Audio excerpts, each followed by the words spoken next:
A Pennsylvania couple is now charged with theft for refusing to tip a waitress for what they say was horrible service. The college students had dinner with a group of friends and didn't feel the service warranted the 18% mandatory gratuity. Now, they claim they had to wait almost an hour for an order of chicken fingers and fries, had to find their own silverware for the table, and had to get their own drinks. So when the $73 bill came, the group paid for the food, the drinks, and tax, but not the $16 tip. When they explained why they did that to the bartender, he called police and they were arrested. Nobody wants to be forced to pay a tip or be arrested for terrible service. I understand that, we did not pay the gratuity, but it was a gratuity. It wasn't, something that's not required.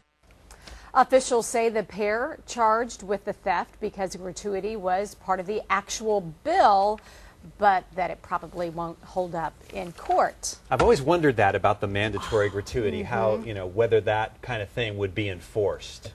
I've been a waitress for a long time, and there were days that I didn't get tips, and it's okay. I can't believe arrested for not tipping on a terrible service. See, I was a waitress too, even a bartender back in college, so I understand how hard waiters and waitresses work. Yeah.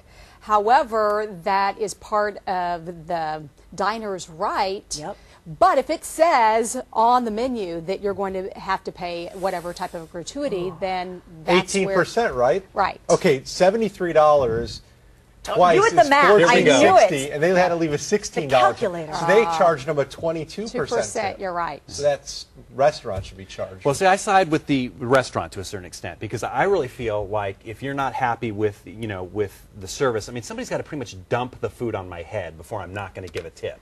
I mean, if the service is a little bit slow, there could be other factors back there. It's not the serving staff's fault. Other things could be going on. And I just feel, like Leslie said, I don't know, I relate a little bit too much to the wait staff to stiff them completely, and especially when it's a mandatory thing and they're going to have to clean up after a big group of people. Right. A complete stiff seems a little tough, but you got to hold people accountable. So I have a question, Jay. So if I ever with you at a meal and I want to see them dump food on your head, I just pay the tip out of my pocket. There you go. They might do it. If you'll pay the tip and the rest of the bill, they can do that. And the dry cleaning bill too, as well. So yeah, I mean, this definitely has people on both sides with strong feelings about it. So we'll see what happens. I don't think it's really going to go to court, but they were arrested for not paying. Interesting the tip. case.